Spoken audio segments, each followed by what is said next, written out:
Charlie, Charlie. Joseph grabs his cell phone and calls his friend Charles. Hey, Joseph. Charles, there's no one at my house. Both Papa and Mummy have gone to a friend's house. Cool, I'll be there in a jiffy. It was not long until the doorbell of Joseph's house rang. Joseph opened the door, and Charles was on the spot. Dude, come in. Have some lunch and soda, then we'll play a fun game. Which game is it, bro? Charlie, Charlie. Shh. That's a very dangerous game, dude. Come on. We're never afraid of anything. Let's give it a try. Fine, but don't say I didn't warn you. Joseph quickly brings white paper and 2 pencils. After this, he writes yes in the first corner and no in the second one. Then at the bottom, he writes down no in the first corner and yes in the second corner. Charles is watching very carefully. Joseph immediately put 1 pencil horizontal and the second pencil over it in the center. Then he shut off the ceiling fan above. Charles, get ready now. It's time to ask Charlie, Charlie the question. Remember one thing, we do not have to be afraid and we don't have to retreat. No way, Joseph, you ask first. Okay, I'll ask. Charlie, Charlie, will you answer my questions? After a while, there's a slight vibration in the pencil, and it moves towards yes. Meanwhile, both of them hear the footsteps of someone in the other room. The chair near the table slowly slips away. They experience an invisible power. Some voices start coming in. Both friends are left speechless. They both could not even have imagined that this would happen. Hey, that's awesome. Charlie said yes. Joseph, did you hear the footsteps too? You saw the chair slide away, right? Yes, so exciting. Charlie, are you around us in this room? The pencil slowly moved towards yes. Slight laughter began to echo in the room. Both of them could not see Charlie, but they were feeling the presence of him. Then there was a row of questions after questions. Charlie, did you commit suicide? Both of them were looking, but the pencil did not move at all. Suddenly, all the lights in the room turned off. Strange sounds started coming from the walls. Someone's cry and sobbing could be heard. Joseph lit some candles. A faint light was spread throughout the hall. Tell us, Charlie, did you commit suicide? This time the pencil slowly turned to no. Both friends' jaws dropped. That means that Charlie was murdered. Suddenly the doorbell rang. Both boys were startled. Joseph and Charles came near the door. Joseph looked out of the keyhole and sees his neighbor, Rosalind. Who is it? Rosalind. Do not open the door. She looks really creepy. I'll make excuses and she'll just leave us alone. Why are you here? You called and I arrived. I am Charlie. Charles and Joseph shudder when they hear Charlie's voice. Charles begins to run, but Charlie, the neighbor, grabs him and lifts him high into the air until he's slammed against the ceiling. Then he falls onto the ground. Joseph helps him up, and they begin to run away from Rosalind. Charles, are you okay? Charlie slowly moves 1 step ahead. Then all the things in the hall start to shake and fly past Rosalind out the door. Charles and Joseph try to hold on to each other so they aren't sucked towards the ghostly woman. Charlie breaks the things while slowly walking towards the boys.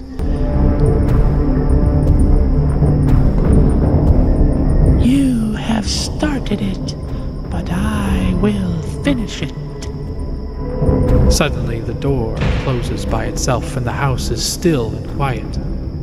Charlie, we're your friends. Charlie laughs loudly.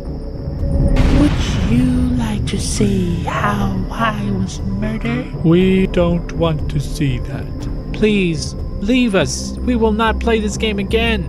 I want everyone to play this game. I enjoy it a lot. Don't you enjoy it? Yeah, but we gotta get going now. I came here by your wish, but I will go only on my When will you go? After the last level is over. Last level? Want to see? When Charlie picked up the pencil automatically became a big knife. I had a birthday that night. I was waiting for friends to come. They came and they cut me with a knife. I could not even cut the cake. Today I want to cut the cake. Please wait. We'll go get the cake. Come on, Charles. The cake is already here. Where is it? Here it is. Charlie, please. Please, Charlie.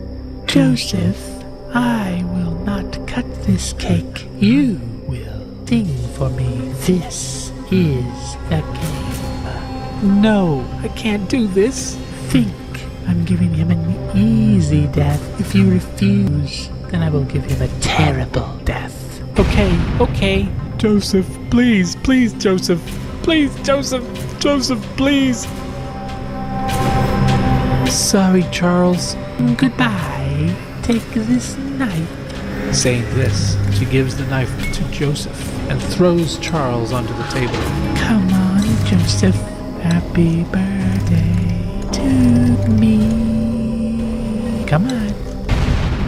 Happy birthday to you. Happy birthday, dear Charlie. Happy birthday to you. He cuts Charles while singing, and he starts to bleed. Charles agonizes. Charlie grabs Joseph's wrists, and they lift the knife up in the air together as they sing, then plunge it into Charles, who dies instantly. Please leave me now. I obeyed you. Joseph, do you know who murdered me? Who? My closest friends. You turned out to be a traitor like them, Joseph. You killed your friend too. What are you saying? You are a traitor, Joseph. I will not let you live. Please, Charlie, please. Happy birthday to me. Happy birthday to me. Charlie kills Joseph while singing. 5, 4, 3, 2. 5, 4, 3, 2. Both dead. Who's left? Rosalind, it's you. The Charlie ghost leaves Rosalind's body for a moment. Rosalind suddenly wakes up. How did I come inside? Oh no! Joseph! Charlie! What has happened? Oh no! What have I done? Rosalind throws away the knife, but then she is overtaken by Charlie again, who laughs loudly. Happy birthday to me. Happy birthday to me. Charlie picks up the knife and stabs herself while singing. Happy birthday, dear me. Rosalind kills herself while singing and crumples to the ground, dead. The end. Kuchi Sakiyama. Jack and Danielle were happily living with their 2 children, Nick and Eric, in Hiroshima City, Japan. Mommy, I have to go to the garden. No, son, it's too late. Don't go out now. We'll go to the garden tomorrow. Let us go, Mommy. Both of us will go. We'll play cricket for a while and come back. Okay, go. But promise me you'll take care of your younger brother, Eric. Promise, Mommy. And both brothers come to the garden for a while and are jumping and playing around a lot. They didn't realize that a beautiful masked woman was watching them both play. When she saw Eric, her eyes began to glow. The boys began to play cricket. Yay, I hit a 6er. Eric, don't hit the ball too hard. I don't want to have to run really far to go get it. Nick feels that someone is standing behind him, but when he turns around, no one is there. While the boys play cricket, the woman with the mask slowly moves towards Eric.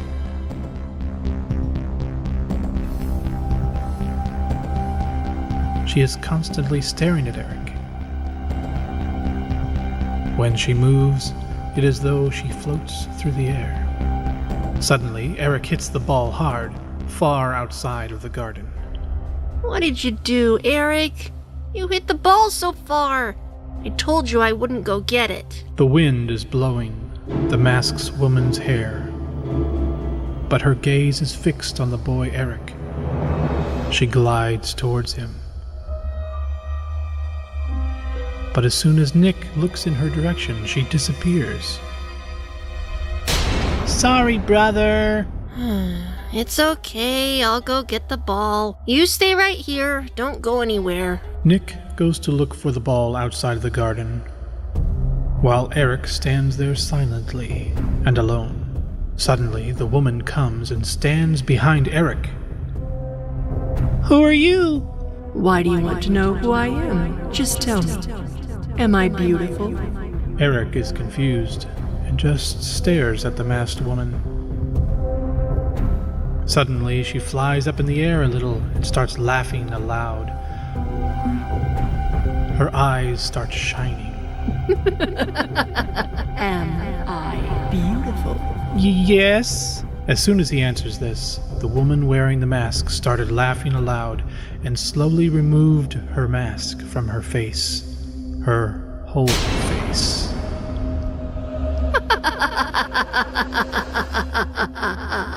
Eric is shocked to see her. Her face is impaired, and her face is cut off in the middle.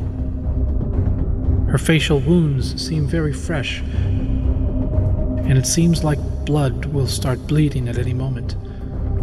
Her hair suddenly starts flying in the air, and her eyes turn red all over. She floats in the air. Slowly, her feet turn around backwards.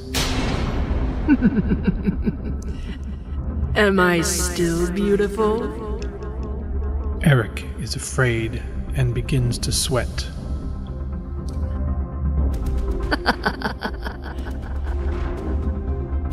Tell me, am I still beautiful?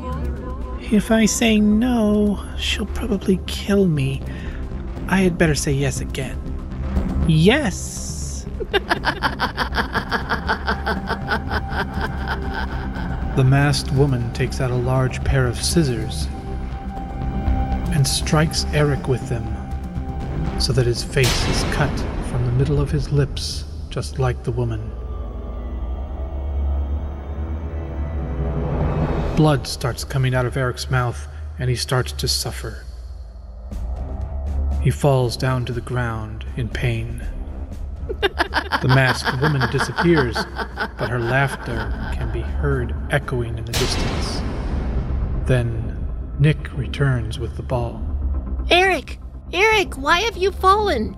Nick screams when he sees Eric's face, and he's horrified. He runs straight towards his house. His family comes hurriedly to the garden. Eric, my child! What happened to you? Don't panic, Danielle. We'll take him to the hospital. Some people in the crowd are looking at the boy with panic. Then an old lady comes ahead and speaks. Looks like this is Anna's work.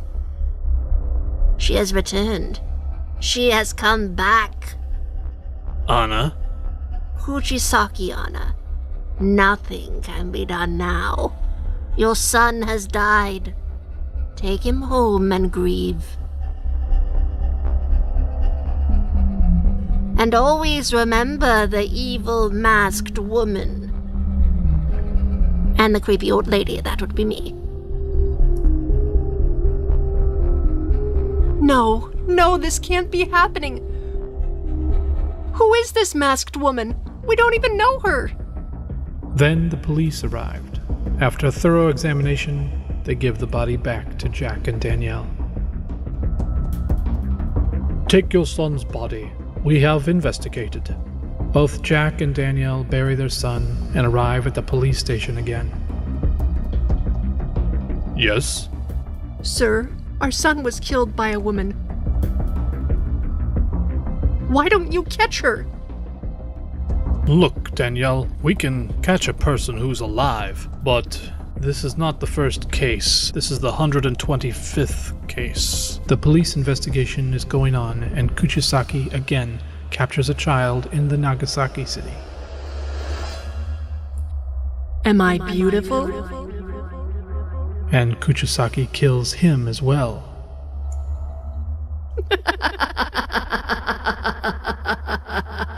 Your son has been killed by a ghost. We can't imprison a ghost, and she's probably already in another place, taking another life by now. But why? Kuchisaki Anna. You don't know about her? Let me tell you the legend. A long time ago, there used to be a woman named Kuchisaki in Japan. She was very beautiful, and she boasted about it more and more every day. She was married to a samurai. Kuchisaki, you are so beautiful, and I so lucky to have you. I am the prettiest woman in the whole world. You should be proud of me and my beauty. A few years later, the samurai had to go fight a war. Kuchi, now I have to go to battle. You take care of yourself, and yes, keep writing me letters. I love you. I love you too. The samurai was at war for a long time. Initially, Kuchisaki used to send letters to him. But slowly those letters stopped coming. On the other hand, Kuchisaki too had broken all boundaries of misconduct. Kuchi, you are very beautiful. You should become mine. I'll be yours. But only for one night. I do not want to share too much of my beauty with anyone. Meanwhile, at war, the samurai received a letter from his good friend, who wrote to tell him everything about Kuchisaki. No, you can't do this to me. You are only mine. Only. A few days later, he returns home and sees a man with his wife in his house. Who is this? And why has he come to my house? I trusted you with my heart. My friend told me everything about you. He kills the man in the room and slowly moves towards Kuchisaki. No, what are you doing? Don't come any closer. The angry samurai walked towards her and took out his katana. You are very proud of your beauty, right? You consider yourself most beautiful woman in the world. So take this! In a fit of rage, the samurai moves forward, strikes Kuchisaki's face, and cuts her face from the middle of her lips. The face starts bleeding rapidly. Kuchisaki is suffering. Why did you hit me? Go, now show your face to everyone. Don't you seduce everyone with that face? No one will think you are beautiful now. Kuchisaki looks at herself in the mirror. Her face has become completely disfigured. No, I'm beautiful. I'm very beautiful. Speaking of this, Kuchisaki ran away from there to save her life. But she died. I'm beautiful. This is the same Kuchisaki. She has come back after so many years, and she is avenging her death now. That's really strange. Why target children?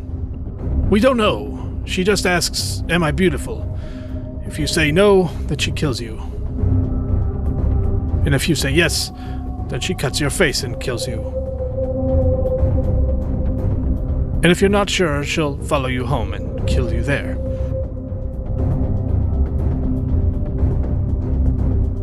So it doesn't really matter. Whatever you say shall end up killing you. So what do we do now? You? Nothing. Even the greatest paranormal experts have not been able to trace her. You're not going to do anything? Just let her go? I will only say that you should go get a ghost expert and pray that everyone should be free from the terror of Kuchisaki. It is said that Kuchisaki continued to terrorize Japan and kill children for many years. Am I beautiful? No. Until one day, she finally disappeared. Even today, people are surprised, wondering why did she come, and if she had come, and why did she leave, and if she left. The end. The Hook Man. This is a story from 1956. It takes place in a small town in America where Sophie and her boyfriend, Henry, lived. They both loved each other very much and spent every moment they could together. One day, after coming home from college, Henry went to meet Sophia at her house and told her, Sophia, today my dad's left his car at home, and he's gone out of town for a business trip. You gotta make up some excuse tonight so we can take the car for a long drive together. Okay, I will. Sophia and Henry were driving near a forest. Music is playing on the radio. Suddenly, a man appears in front of them. The man didn't have a hand, but rather a steel hook for his hand.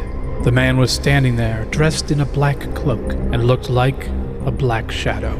Sophia screams upon seeing the man, and Henry immediately slams on the car's brakes.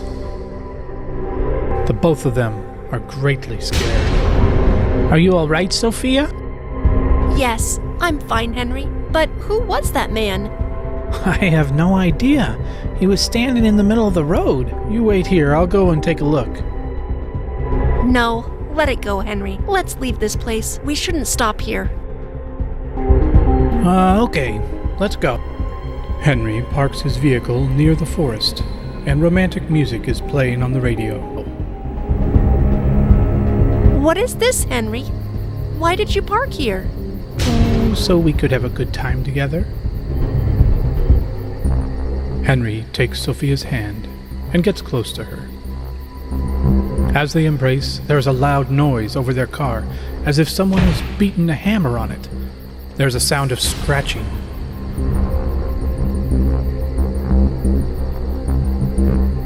Sophia covers her ears and says,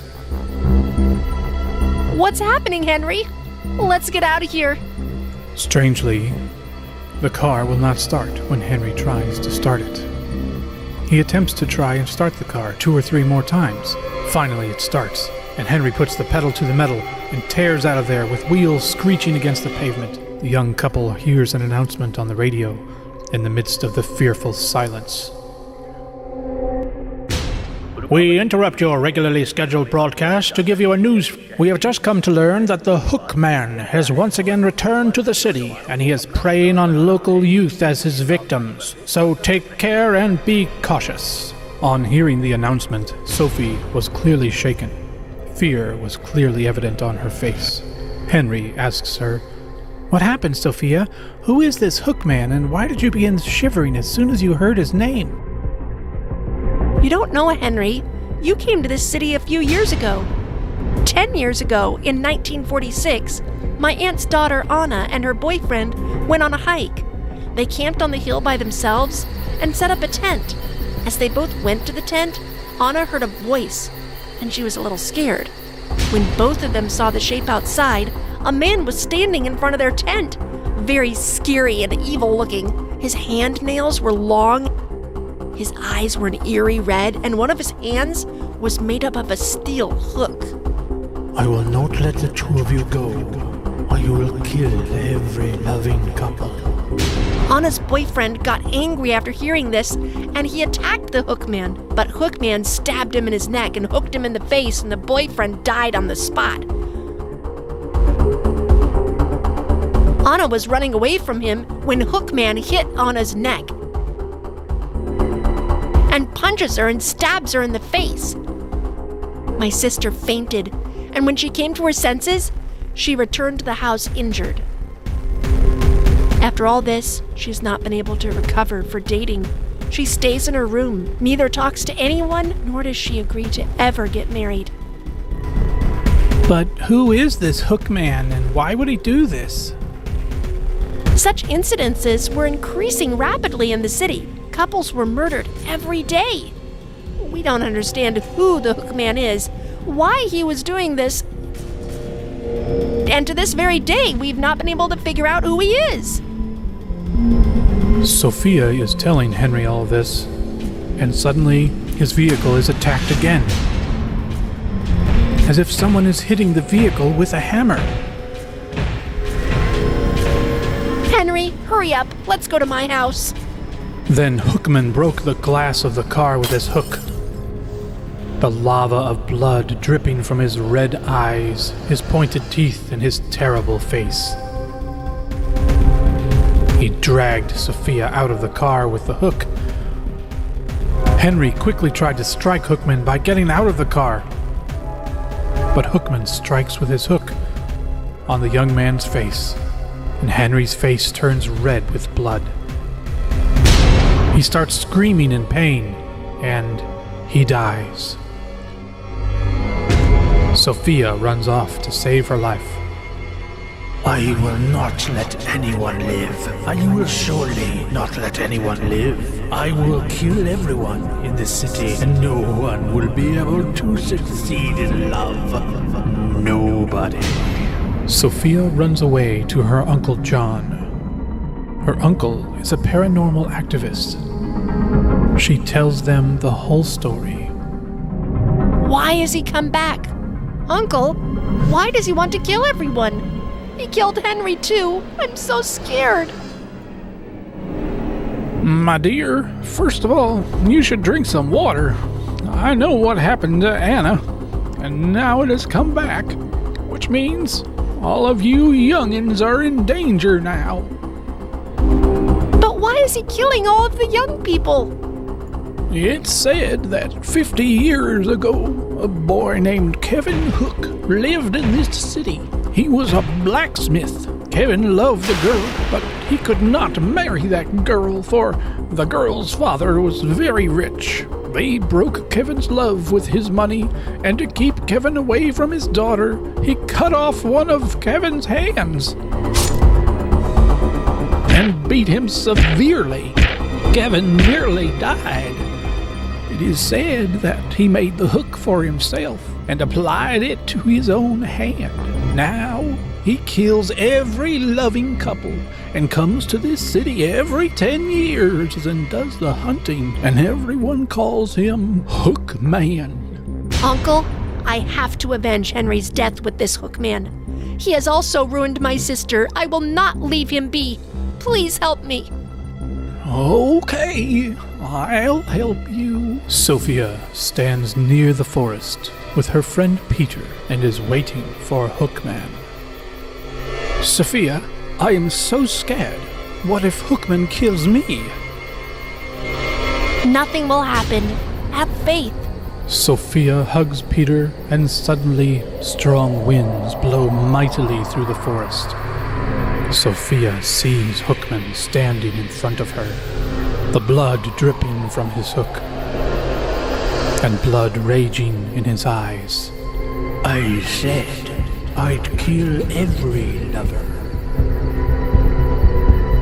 Hookman reaches out his hand and grabs Peter's leg with the hook and hangs him on a tree. I will not leave anyone, not leave anymore. Hookman reaches with the other hand and lifts Sophia by the neck. Sophia suffocates, and at the same time, Uncle John, who was hidden behind a tree, appeared, and he put a locket around Hookman's neck. Hookman's strength started to decrease.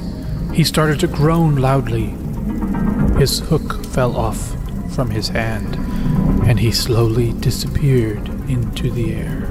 And thus, the end of Hookman. The Black-Eyed Demon. This story is from the 1980s. Kevin lived in Texas with his wife Rachel, his son James, and daughter Emma. It was winter, and the whole family returns home late at night. Are we home yet, Daddy? I am very sleepy. Don't bother Daddy, sweetie. He's driving. Dearie, you can count until 10 and we'll probably be at home. Emma starts to count. 1, 2, 3, 4, 5, 6. Kevin stopped the car as soon as she said 6. Daddy, I haven't finished my counting yet. There, standing in front of the car, is a shivering child, standing in the road. You guys sit inside. I'll go find out what's going on. Be careful, Kevin. I will. You stay with the children. Kevin goes to the child, who stands with his face lowered. What happened, son? What is your name? And where are your mom and dad? My name is John.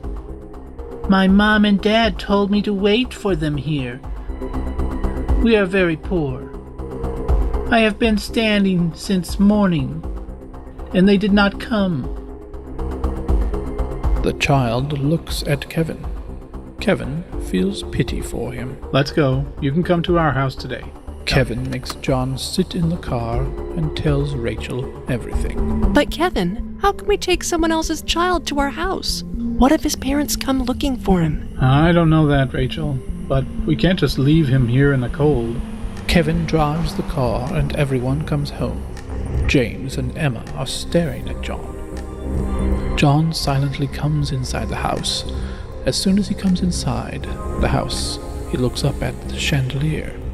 A devilish grin crosses his face. Kevin was standing directly below it. James and Emma, this is John. And today you guys will share your room with him, okay? Okay, Daddy. James whispers to Emma. He's really strange. Why is he just staring at the house? I don't know, brother. Maybe he's never seen such a big house. Come on, John. Let's show you our room. John, first come and eat something. No, I'm not hungry. John, Emma, and James go into the room. Strange. He was alone on the road since morning and now saying he's not hungry. That doesn't seem right. You too, Rachel? Come on, I'm very sleepy.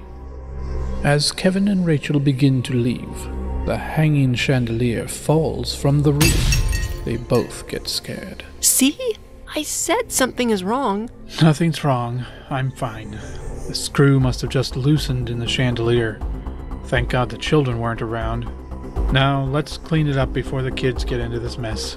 Just then, John is looking at them both with his black, scary eyes, and goes away smiling. Emma cannot sleep. She is too excited. Go to sleep, Emma. Why are you jumping? Brother, tell me a story, will you? I'll sleep then. Then John comes, looking normal. Should I tell the story? Emma and James look at John as he starts telling the story. 11 years ago, a woman named Helen came to this city. She was very poor and looking for work. One day, Helen meets a man named Peter. Peter was born with black eyes, and his family called him Satan.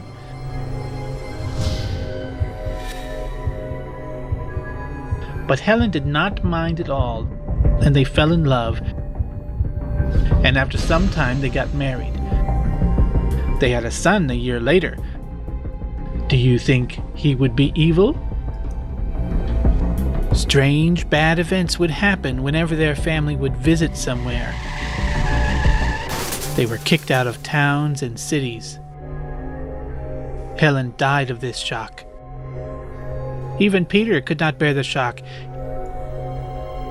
He gave his son all his black powers to take revenge from the city. And then Peter also gave his life.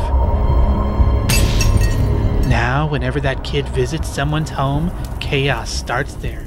And now he is taking his family revenge from the entire city and will continue to do so. Emma and James are listening to the story carefully, and they are scared. Who was that child, John? John looks at her and says nothing. Now go to sleep, Emma. It's midnight. Everyone falls asleep, and John's eyes open up. He has black eyes and a devilish smile on his face. Now it's time for you guys to sleep forever. Rachel wakes up, and then wakes up Kevin. Wake up, Kevin. I can't sleep. An unknown child is in my children's bedroom. Okay, let's see if everyone is asleep or not. John pushes Emma and James off the bed. What are you doing, John? Is this a time for a joke? Emma starts crying. Kevin and Rachel rush to hear Emma's crying voice. As soon as they open the door, they are left speechless. James and Emma are crying badly. Mommy, John has beaten us. When Kevin and Rachel look at John, John's eyes turn black and he laughs out loud. Calling me to your home, guys. You have called your doom. Now everything will be ruined in this house. Kevin angrily runs towards John, but is suddenly overtaken by John's evil eyes. Kevin's eyes also turn black, and he picks up a knife. Don't think, Kevin. Just obey. Kevin angrily runs towards Rachel and attacks her. Rachel runs away with both children, but John comes in front of her. Leave us alone. We helped you. Let us go. Then Kevin stabs her in the back with the knife. He is still under the control of John. Kevin also kills James. Then John looks towards Kevin. John waves his hand and Kevin jumps off the roof of his house, and he too dies. John sneaks out of the house and makes Emma just like him. The next night, a man named Max was coming home from the office. Then he saw a child who is shivering. What happened, dearie? The child lifts her head and looks at him. She is Emma. After some time, Max starts walking to his house with Emma, and his eyes have also turned black. The end. The Licked Hand. This is a story from 1956. Hannah lived with her entire family in a small town in Chicago. She was 12 years old and had a pet dog named Tom. She is very fond of him. Hannah takes Tom everywhere and spends all her time with him. On this day, Hannah's parents were preparing to go on a trip. Hannah, you really should come with us. We can't just leave you here alone. Oh, Mom, I'm not a child. I can take care of myself and this house. You go without me, and don't worry. Plus, Tom is also with me. We'll be fine. It's all right, Rosie. Hannah, you can stay. We'll be back by tomorrow morning. It's only a matter of one night. Let's go. Hannah, you have to lock all the windows and doors, okay? Okay, Daddy. Hannah's mom and dad walk away. Hannah comfortably sits on the couch and turns on the radio. Keep listening to Horror Stories with Peter. Oh, wow. This is my favorite program, but Mom and Dad never let me listen. But today, I can do anything I want. So, I will listen to horror stories today. Hannah turns up the sound of the radio, and the program begins. Today's story is a bit interesting because it is said that it is based on a true incident. This is the story of Halsett Street in our city of Chicago. Wow! That's my street! Halsett Street means I will hear the story of our place today. I am very much excited. This incident is from 20 years ago. A common man named Walter lived on Halsett Street. He had no family, so he adopted a lot of dogs.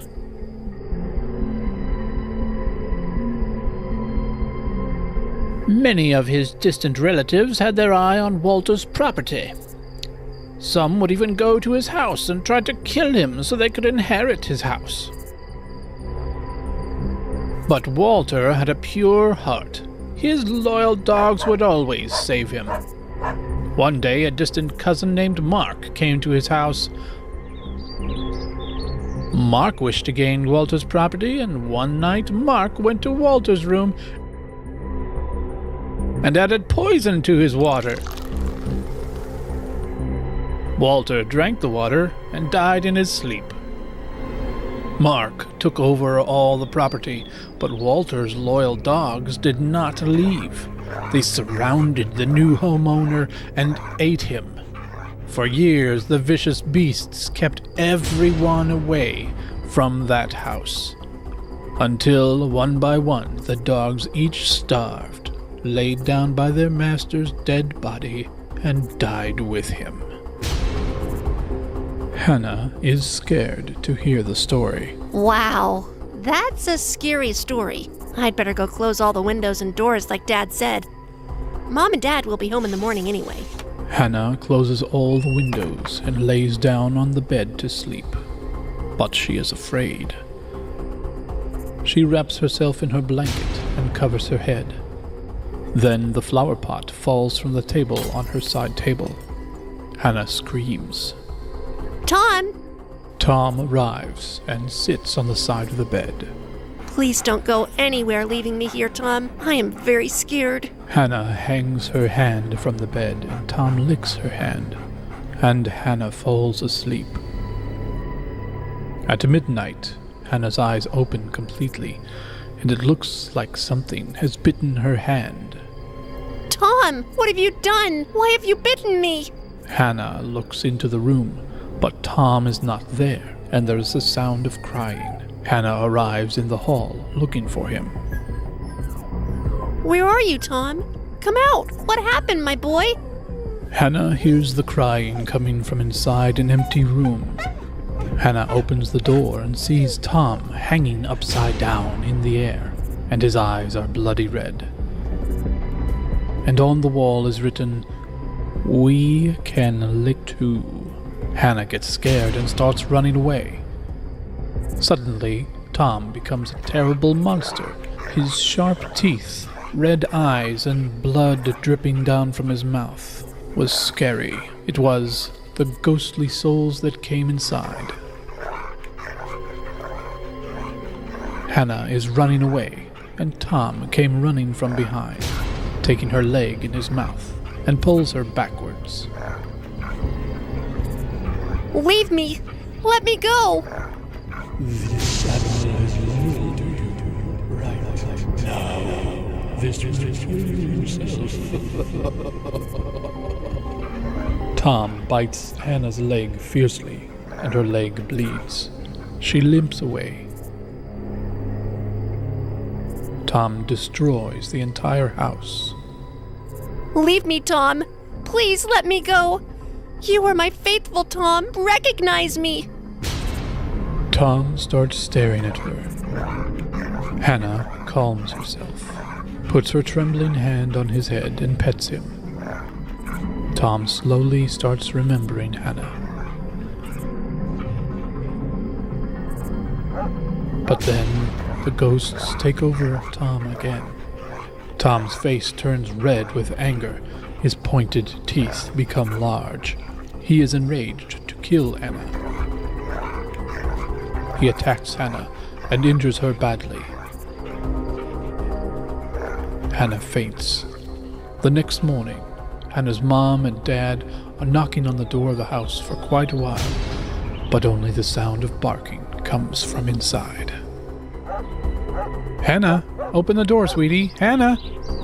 What happened, honey? It's so late. Why isn't Hannah opening the door? And this Tom is also barking. I'm very nervous. Wait, I will break down the door. They enter, and both scream. Hannah's corpse is lying on the floor, and Tom is circling her and barking continuously.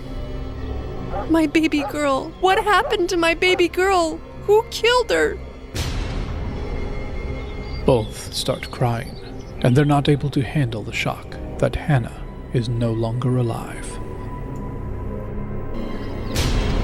Rosie and Hannah are crying near Hannah's body. Then Tom comes to their back and starts snarling at Rosie, and the father turn and look back in horror and are surprised to see Tom. Then Tom starts to slowly move towards them. What has happened to Tom? Why is he watching us like this? They both look at Tom. Tom, sit down.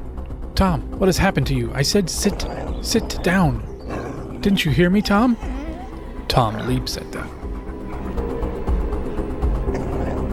And they both start screaming, and all the birds fly away, and all the dogs in the city can be heard howling. Hannah's parents also leave the world like Hannah. The Loch Ness Monster. This is the story from the year 1960. Toby came to live with his entire family in a city called Scottish Highland. His house was a short distance from Loch Ness Lake. Loch Ness was beautiful. People used to come from all over the world to see that lake. While unpacking things, Toby came to his wife, Deja, and told her some things about the area. Look, Deja, this city is very beautiful, but there's a secret legend that we have yet to discover. What are you talking about, Toby? See that lake in the distance? That's Loch Ness Lake. They say that deep beneath the beautiful water is a terrible monster named Nessie. Deja smiled and went back to her work. You are impossible, Toby. Can't you see how beautiful that lake is? So majestic and serene. What do you know? That monster lives under that lake. That's why everyone keeps their distance from the water. And why the only sightings have been from a distance. Everyone stays away, especially after that accident. Accident? What accident? 20 years ago, a traveler came to this city. He went to Loch Ness Lake and started washing his face with water. Soon, he saw a long-necked monster come out of the lake, and it swallowed him alive. Ever since then, everyone keeps their distance. But how did the monster get into the lake? This thing is ancient, from centuries ago. It's said that ever since the lake was formed, that monster lived in that lake. He sleeps for 20 years, coming back one night to hunt. Okay. I will take care that we don't go down to the lake. One day, while Deja was working in the kitchen, Kevin, their son, came running into the kitchen. What happened, Kevin? Mommy, I don't like it here. Why, Kevin? I don't want to stay here anymore. Mommy, I don't have any friends here. I don't know who to play with. There's nothing to do. Oh, we can solve that problem. Just go into that field and befriend the other children who are playing. Okay, Mommy, good idea. Take care, and remember, don't go near the lake, understand? Okay, Mommy, got it. Harry, Rachel, and Michelle were playing in that field. Kevin came to them and stood there, watching them play. Harry saw Kevin and came over to him and started talking to him. Hey, my name is Harry. You're new in town, aren't ya? Yes, my name is Kevin. My mom, father, and I have come here only last week. Can I play with you guys? Sure. Let me show you around. Harry called Rachel and Michelle over and introduced them to Kevin. After a few days, all four became good friends. They wandered and played together throughout the day. One day, Kevin was sitting silent when Harry came over. What happened, Kevin? Why are you sitting so quietly? I heard about that lake not far from here. Loch Ness? I hear it's really beautiful. Harry became very nervous. Well, wait, nobody told you about Loch Ness? Children are forbidden to go near the lake. But why? A long-necked demon named Nessie lives in that lake. But other people also go there to see it, right? Then why don't we? Those who go to see that lake all look at it from far away. We children are not even allowed to see that lake from a distance. Please, Harry, we're no longer children. We can also see the lake from a distance, right?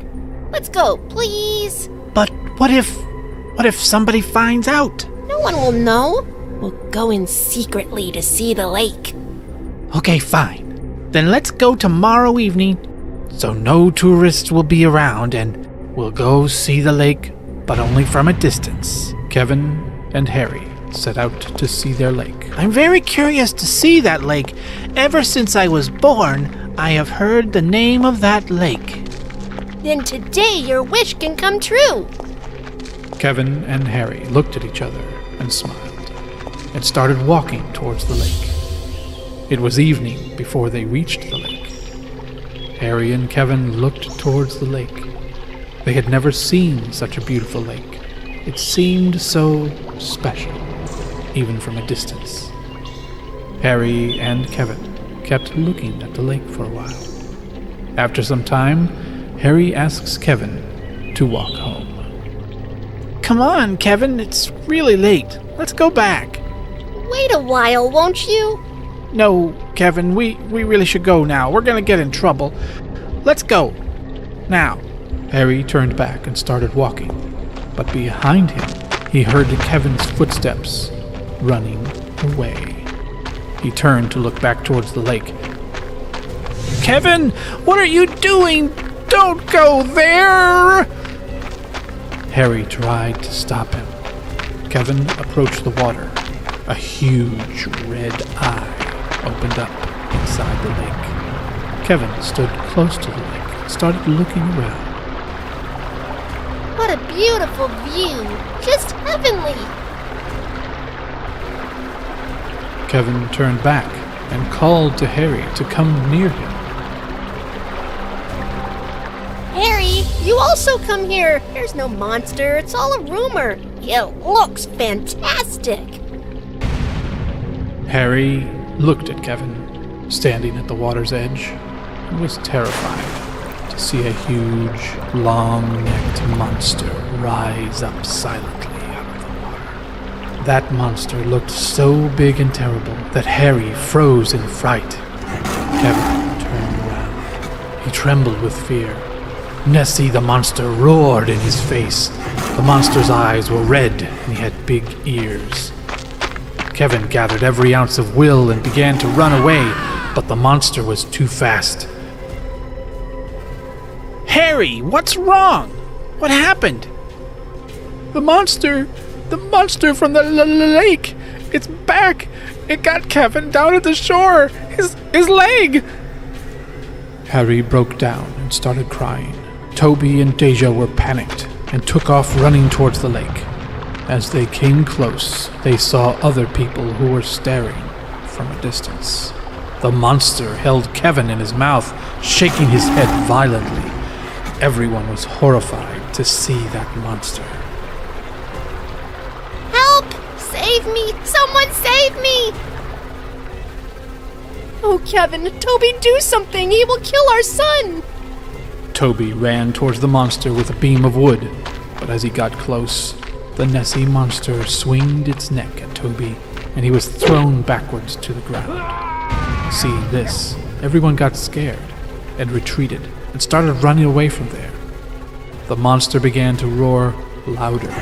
He was swallowing Kevin alive inside of his mouth and started to descend slowly down into the lake. Seeing this, Deja got angry and she started running towards the monster. No, you can't take my son. I will not let this happen. Deja picked up a sharp stick and aimed it towards the monster's eye. Her aim was true, and the stick poked right into the monster's eye. The creature shrieked and blood filled its eye. It clawed at the stick, trying to get it out, and spewed Kevin out of its mouth. Kevin fell in the shallow water near the shore, covered with monster slime. The monster flailed in pain as it flopped back into the deeper water, unable to remove the spike from its eye. Deja saved her son Kevin's life. It is said that the monster never came out of the lake again. The village of Kuldhara. Ava's mother was from the state of Rajasthan, India. Ava loved traveling to India. She used to visit often to explore. In 1995, Ava took a trip to India to visit Jaisalmer with her college friends, Oliver, Nora, and William. However, when William learned that Ava wanted to visit Jaisalmer, he was not happy with her decision. He went to Ava's room to talk to her. What's the matter, William? You're not ready? Hurry up or we'll be late. Eva, can't we go somewhere else? Do we have to go to Jaisalmer? What's wrong, William? Why do you want to go somewhere else? There is a village named Kuldhara in Jaisalmer. Don't you know what happened there? Oliver and Nora came to Ava's room and listened to William's story. We don't know. What happened there, William? I read about that village. That place is haunted. Oliver laughs at this. Come on, William. Whenever you go somewhere, you always make up a story for that place. I'm not making it up, it's true. I read about it in this book. 300 years ago, that village was very happy. Anything the villagers wanted was there. They were not lacking in anything. But a merciless king, Bhushan Singh, took over the village and persecuted many villagers. Gradually, the whole village became empty as the villagers started leaving. That made the king angry.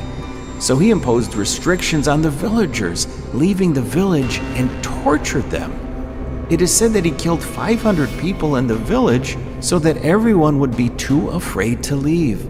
A few years later, the king fell ill and died. But even in death, the king could not stay away from controlling the village. His ghost tormented the people of that village, and legend says that even today, when someone comes close to that village, he kills him. Everyone was listening intently to William's story. Oliver and Nora looked at each other and started laughing out loud. See, Eva? That's why I didn't want to come here. These guys always make fun of me. Guys, don't make fun of William, all right? What do you expect, Ava? It's always like this. Silly William. Ava spoke while looking at William. William, don't worry. We won't go near Kuldhara village. Okay, Eva. If you say so. Let's go sightseeing. Ava went out to visit Jaisalmer with her friends. They traveled all day. At night, when they were returning to the hotel, they saw a sign for Kuldhara village on the way. Oliver stopped the car at the sign, and William started to panic. Please don't joke, Oliver. Let's get out of here. I'm really scared. Hey, nothing will happen. Let's just drive around the village. We'll stay in the car. Yeah, let's go. Oliver sped up and drove inside the village. The whole village was deserted. It was dark. Bats were flying everywhere. In the distance, you could hear a cat crying. Oliver stopped the car and got out. Nora got out with him. With the torch, they started looking around the entire village. Oliver, let's get out of here. It's not safe to stop here. William, there's nothing here. Come out, come on. William and Ava also got out of the car to look around. William saw a broken statue at the end of his torch beam. Suddenly, the eyes of the idol started glowing red. William was terrified. Let's get out of here, please. I'm really freaked out. Come on, guys. Let's go to the hotel now. Come on, Oliver. These scaredy cats won't let us do anything adventurous. Okay, come on, man. All four of them turned to get in the car when they suddenly heard someone crying. They looked around, but no one was there. Where are those voices coming from? The sounds of crying grew louder. It sounded like someone was begging for his life. Now, all of them were terrified. Save us! Save us from the flawless king! Let's go, hurry up. The four quickly got in the car. Oliver started the vehicle in a panic, but the vehicle wouldn't start. He was trying constantly. Fear and nervousness was now clearly visible on everyone's faces. What's going on, Oliver? Hurry up! The car's not starting. I don't know why. See, I told you guys we shouldn't come here, but who listens to me? The engine finally started, and the car started running. See, William, the car started. You get scared of everything, man. Let's get out of here, now! Oliver sped away, but was stopped suddenly by the king's ghost standing in front of the car. He was terrified to see the ghost. He lost control of the car and it collided with a stone. Oliver's head slammed into the steering wheel, knocking him unconscious. As everyone came to their senses, Nora's gaze fell upon the unconscious Oliver. She panicked. Oliver, wake up! Nora, come to the back seat and sit with Oliver. I'll drive. William, come sit in front with me. Yeah, we should go to a doctor as soon as possible. Nora, Ava, and William got out of the car and unloaded Oliver. Nora noticed that Oliver was bleeding from his mouth. Oliver had no pulse, and his body turned blue. Oliver's dead, Ava! The trio were standing in shock over Oliver's death when they saw the king's ghost standing in front of them. His eyes were red, and he had a sword in his hand from which blood was dripping. He was looking at all three with anger. All three were terrified. How dare you come to my village? This is my village. My rules are obeyed here. We don't mean your village any harm. Please leave us alone and we will never come back to your village. I will make an example of you all. It will strike fear into the heart of anyone who dares come near my village. Fearing the king's words, they all fled in different directions. The anger of the king's ghost grew beyond limits. He took his formidable form and attacked them all with his sword. A bolt of lightning shot out of the sword, striking William's, Ava's, and Nora's feet. All three were electrocuted and started screaming with pain.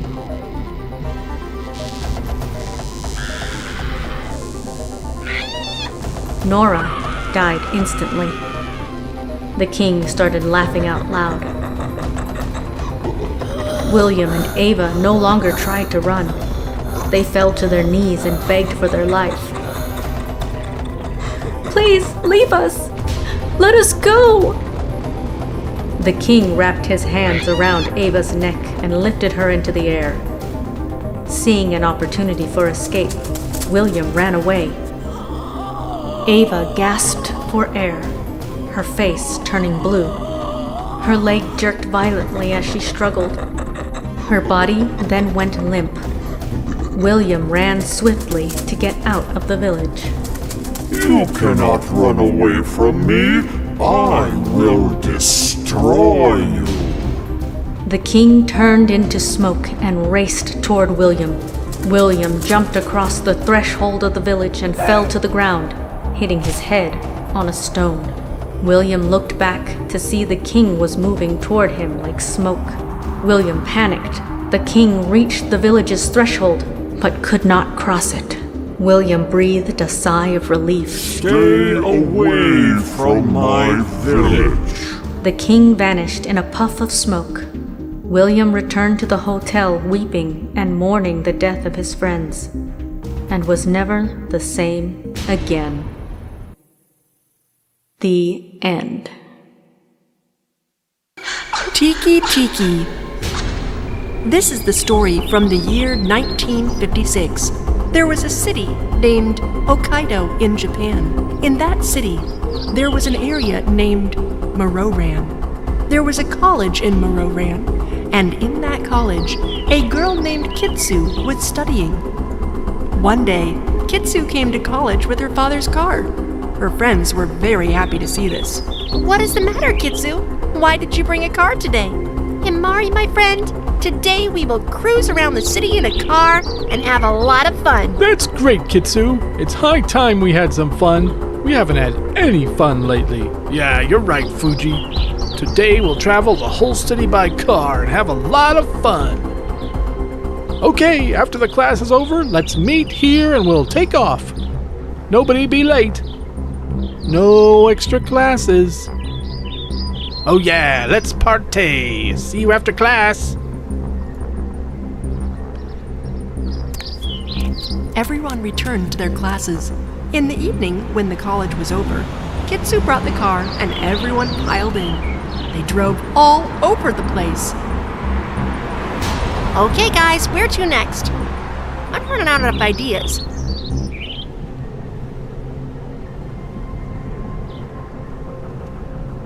Why don't we go to street number 13 today? The friends exchanged glances and a few smiles. You're right, Fuji. Let's go and see what it's like there.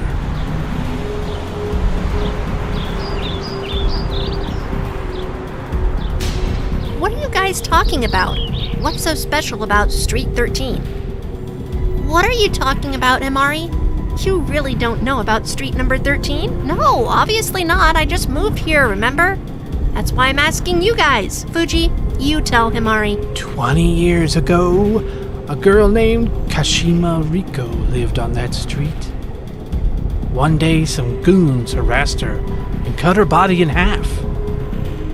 Since then, the upper part of her body keeps roaming that street, and as soon as anyone passes through that street, she kills them.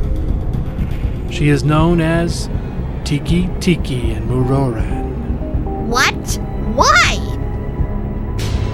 It's said that she's looking for her bottom half and kills everyone wanting to take their legs as her own.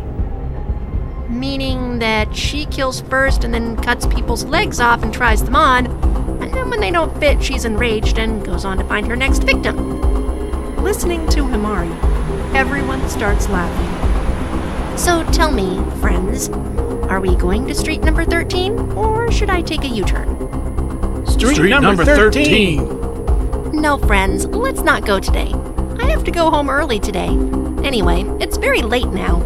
What are you talking about? Today we got the opportunity to go there. But I also really need to get home early today. We'll go again sometime. Anyway, that place is far away from here. Himari, we just gotta go today. I promise we will return from there soon. Yeah, come on. Agree on this. Okay, fine. But we won't stay long. I love my legs so much. Everyone started laughing at Himari. Kitsu sped up the car so they could get there sooner. And just as they approached Street 13, a woman appeared in front of them. She had white hair and looked very old. Kitsu stopped the car, and the woman came to the window, laughing. Everyone was shocked to see that woman. Why are you going there? Why did you walk out in front of our car? You want to get hurt or something? Don't worry about me. You should be more concerned about your own lives. Get out of here, or none of you will survive. No one. The woman left from there, warning them all. The four friends got upset for some time. Very strange woman. Now I definitely want to know what this is in the street number 13. Let's speed up, Kitsu. Kitsu sped up again and turned onto street number 13. They parked, and all got out. They were all looking at the street. No one lived on that street. All the homes were boarded up.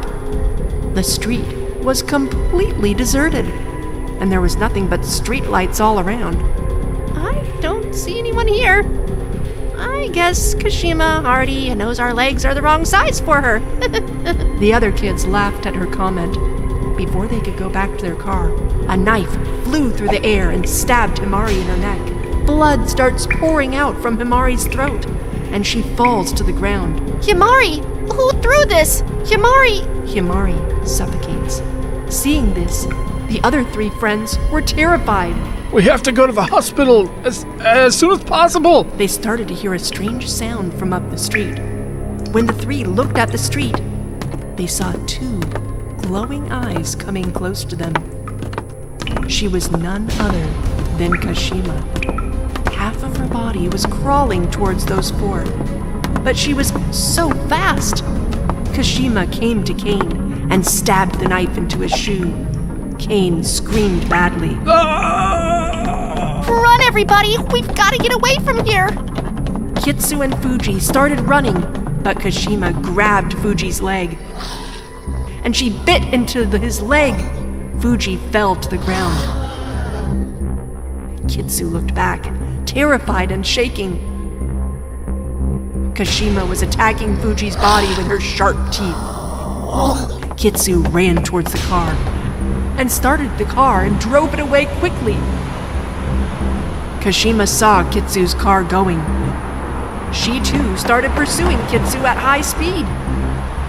Kitsu was sweating while sitting inside the car. Kashima jumped on the front glass of the car and broke the glass. Kitsu opened the glove box and took out a knife from it and attacked Kashima. But it did not have any effect on Kashima. She snatched Kitsu's knife and stabbed her with it. Kitsu also died. The next day, 2 policemen were passing through that place when they saw 4 bodies lying on the ground. 4 corpses were lying on the ground, their torsos cut off from their legs. Surely this has been done by Kashima's ghost. Don't know when people will understand how important it is for them to stay away from this place. 1 month after this incident, a man was passing by street number 13. He was already very scared. I must be crazy going through here, but I've got to get to work. My boss told me this was a shortcut. I wish I'd checked a map first.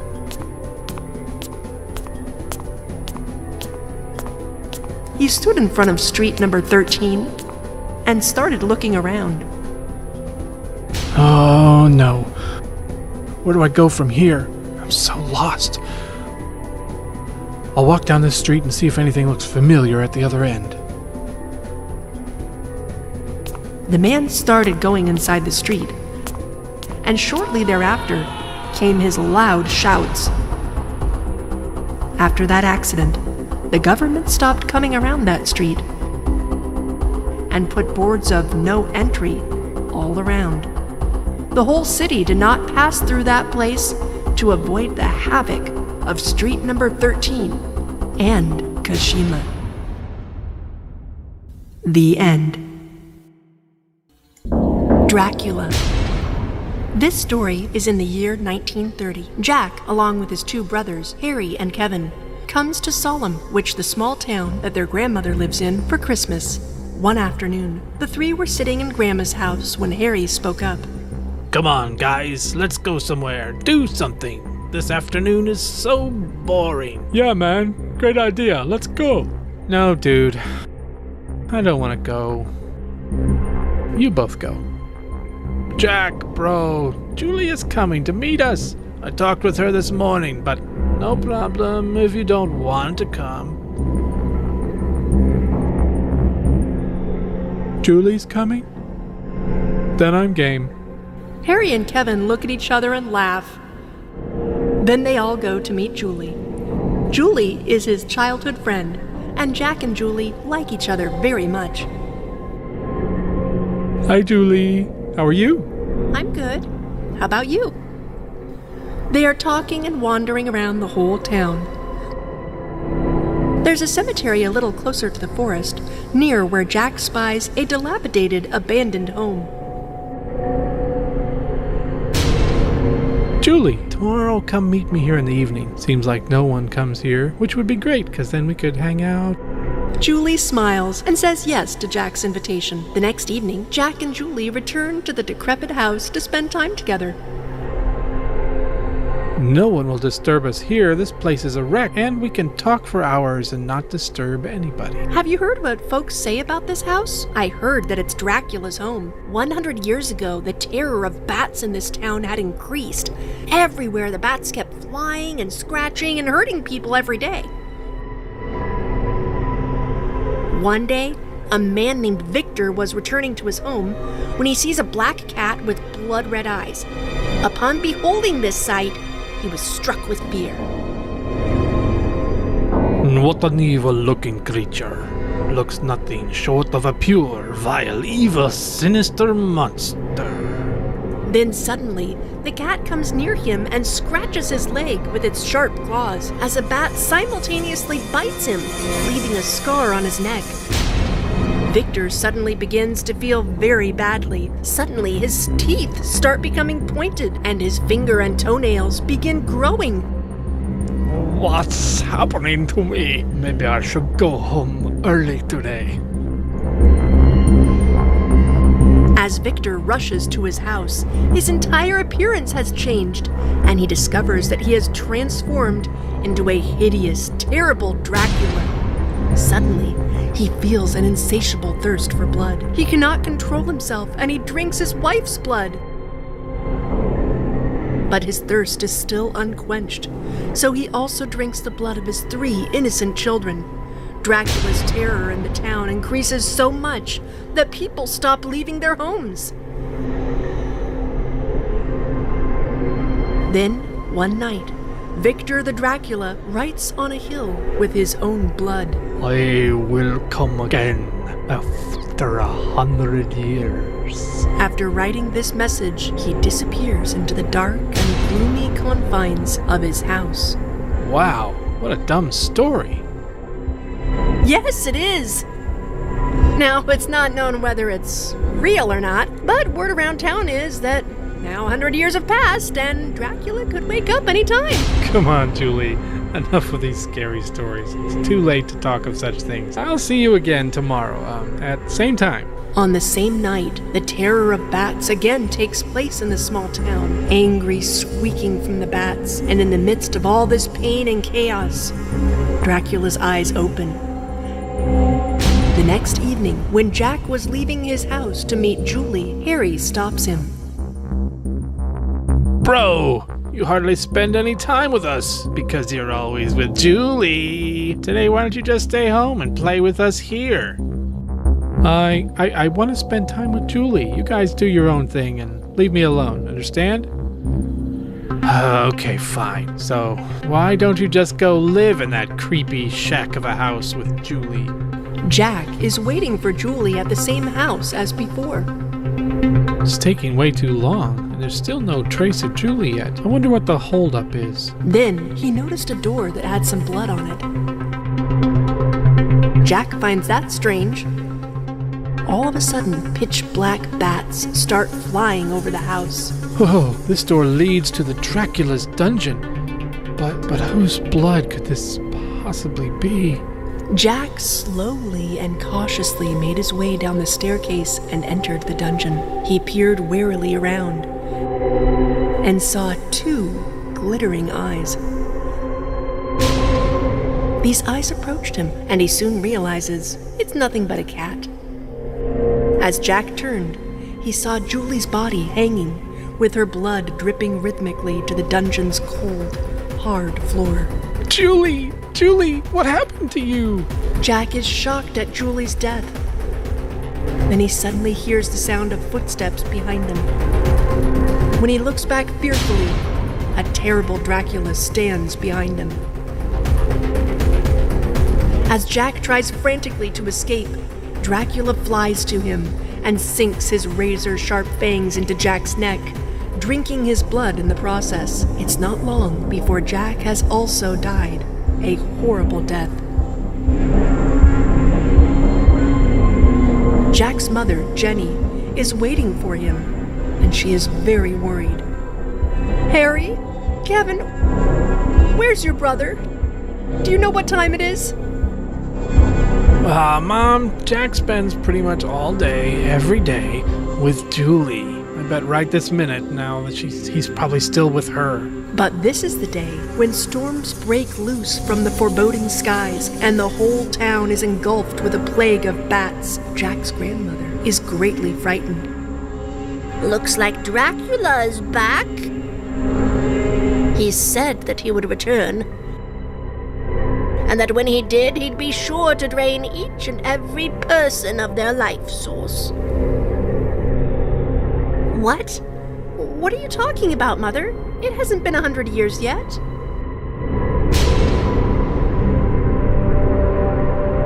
Suddenly, Jack's mother falls silent as her gaze wanders slowly over to the calendar. It has been 100 years since Victor's incident. Where is Jack? Why hasn't he come home yet?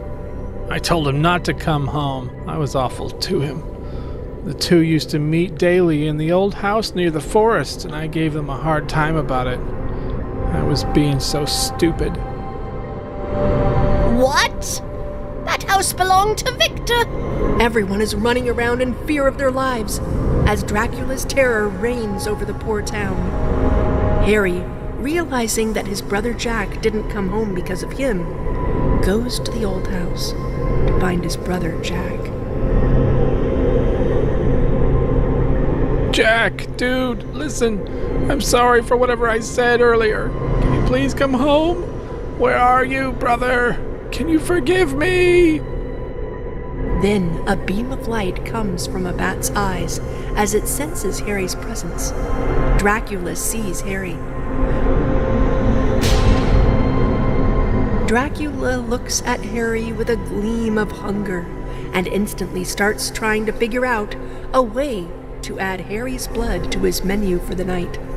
He subdues the bats, and they fly outside and follow Harry. Harry runs to attempt to avoid them and ends up entering that same dreaded house, leading straight to the dungeon. He sees blood all around him. His heartbeat quickens, and he can't seem to catch his breath, for it is in this very moment he stumbles upon Julie and Jack's corpses. Brother.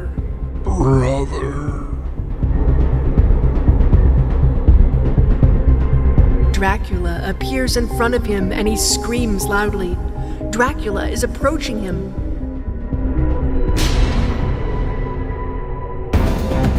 Then, at the same time, Jenny shows up unexpectedly. She's looking for Jack and Harry as well. She puts her cross, which is in her locket, on Dracula's forehead, and Dracula shudders with pain. But before he gasps his last, he sinks his teeth into Harry's neck before he dies. Jenny frees Harry from the Dracula's grip, and then Dracula transforms and flies away as a flock of sinister bats. Harry, are you all right? Yes, I'm fine, Mom. But Jack and Julie...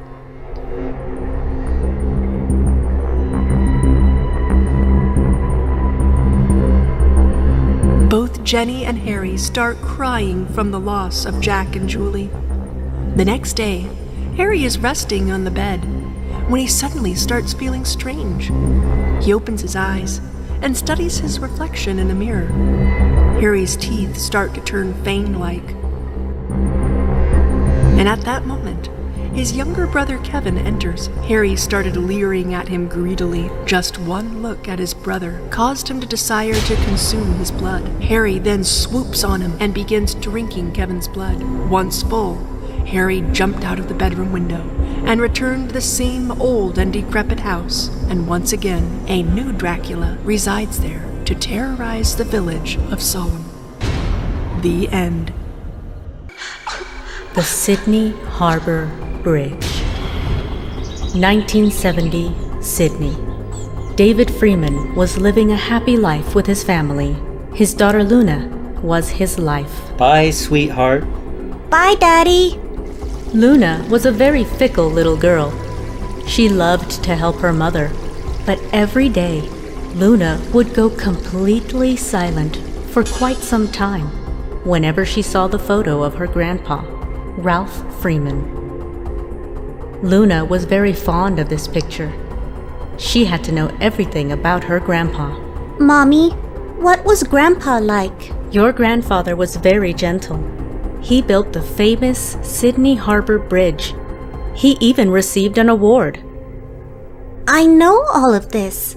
Tell me something I don't know.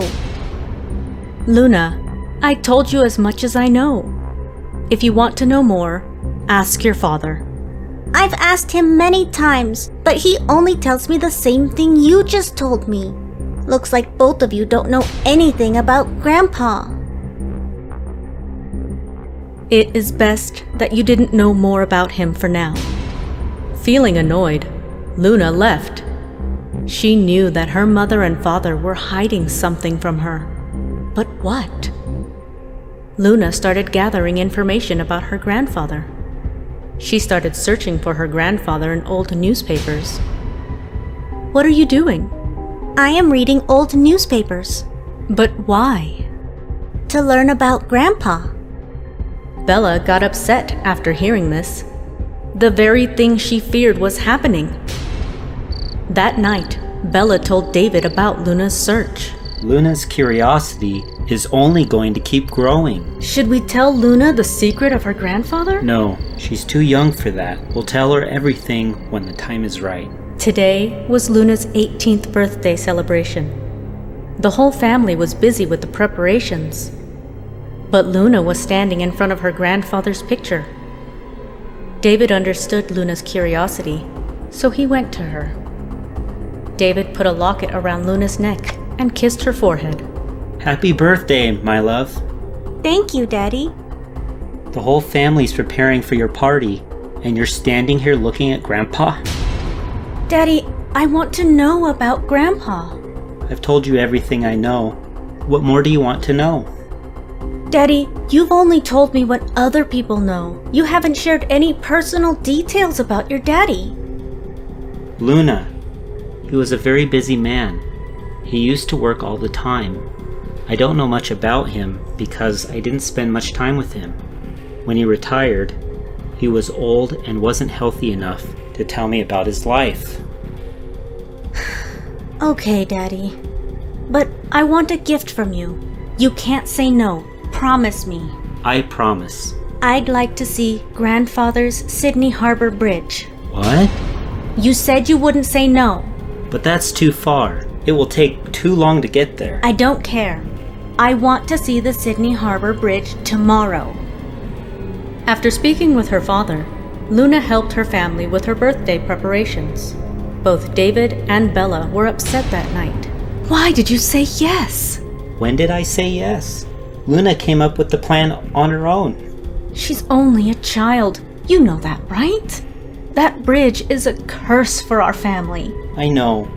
But going to that bridge is fine. Nothing will happen. We will be back before nightfall. I think you should just tell Luna the truth. No, it's not the right time. Bella and David could not sleep that night. The next morning, Luna happily got ready. Daddy, I'm ready. Hurry up, we're gonna be late. I'm coming. Reluctantly, David and Bella drove Luna to the Sydney Harbor Bridge. As soon as the family sat down in the car, Ralph Freeman's picture fell to the ground, shattering the glass. Luna was excited that her dream would come true today. But Bella and David were concerned by something else. It was evening when they reached the Sydney Harbor Bridge. Finally! We made it! Daddy, this bridge wasn't that far. Now look quickly. We have to get back home soon. But Mommy, we just got here. Luna was admiring the bridge as her eyes filled with tears. It's so big. How did Grandpa build this bridge? Just then, Luna touched the bridge railing, and the bridge suddenly began to tremble. 3 skeletons buried inside the bridge opened their eyes. Daddy, what's going on? We should get out of here, now! But why? What is going on? What are you hiding from me? This bridge is a curse for our family. An accident occurred while constructing this bridge. 3 workers fell to their deaths from this bridge. They were holding the railings when your grandfather came running. They pleaded for help from your grandfather, but your grandfather was afraid he would die too if he helped them. So he left them there. All 3 workers were buried under this bridge, and their souls are trapped here. Your grandfather spoke of seeing 3 skeletons here, and then one day his corpse was found on this bridge. He wrote in his diary that no one from our family should ever come to this bridge.